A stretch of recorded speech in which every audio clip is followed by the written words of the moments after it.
नाजरीन, सोमिया को ये लगता है कि अदन उसे कसूरवार समझेगा, बाकी सब की तरह कि चाय में जहर उसने मिलाया। पर अदन सारी असलियत से वाकिफ हो चुका है। सोमिया रो रो कर उसको अपनी सफाइयाँ देती है, जिसपे अदन उसे बताता है कि अगर वो चाय का कप मैं ना पीता तो तुम पी लेती। तुम ठीक ठाक हो, मुझे और क्या चाहिए। अगर तुम्हें कुछ हो जाता तो मैं खुद को सारी जिंदगी माफ ना कर पाता। मुझे बहुत अफसोस है कि मैंने तुम्हें कैसे लोगों में रखा जहाँ मैं तुम्हारी ही हिफाजत ना कर पाया। नाजरीन, ये सारी बातें शरीन दरवाजे में खड़ी होकर सुन रही होती है। अब शरीन को डर भी होता है कि उसकी असलियत कहीं सामने आ ही न जाए, क्योंकि अदन ने पुलिस को साफ साफ बता दिया है कि सोमिया का इस वारदात से कोई ताल्लुक नहीं और वो अपनी तशवीश जारी रखें। ये सुनकर तो शरीन के होश ही उड़ जाते हैं। शरीन को जान के लाले पड़ जाते हैं कि अगर मैं पकड़ी गई तो मुझे तो जेल में डाल दिया जाएगा। अपनी जान बचाने के लिए वो अदन की माँ का सहारा लेती है। वो अदन की माँ से कहती है कि वो सारा इल्जाम अपने सर ले ले, ताकि ना मैं जेल जा सकूं और ना ही मुझे अदन छोड़े। आप तो अदन की माँ हैं, आपको तो वो कभी ना जेल भेजेगा और ना ही कभी खुद से दूर करेगा। शरीन अदन की माँ की मिन्नत करती है कि मेरा घर बचा ले,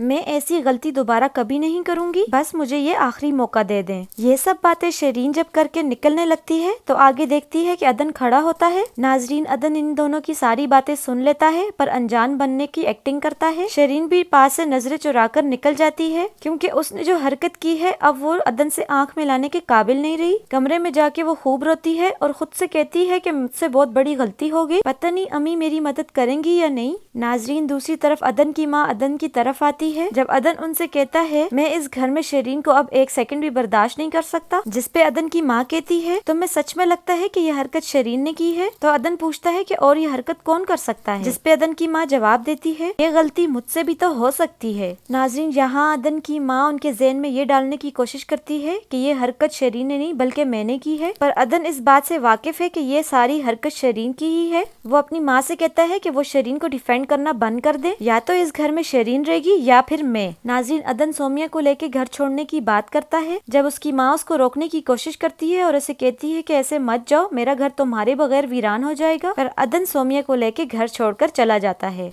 अब शरीन के पास क्या रहा। पहले कम से कम अदन ने उसे अपने साथ तो रखा हुआ था, बीवी की हैसियत तो दी हुई थी, पर अब वो उससे भी हाथ धो बैठी। सबसे दूर अपने नए घर में अदन और सोमिया खुशी से रहने लगे। अब उन दोनों को किसी की जरूरत नहीं, वो एक दूसरे के लिए ही काफी हैं।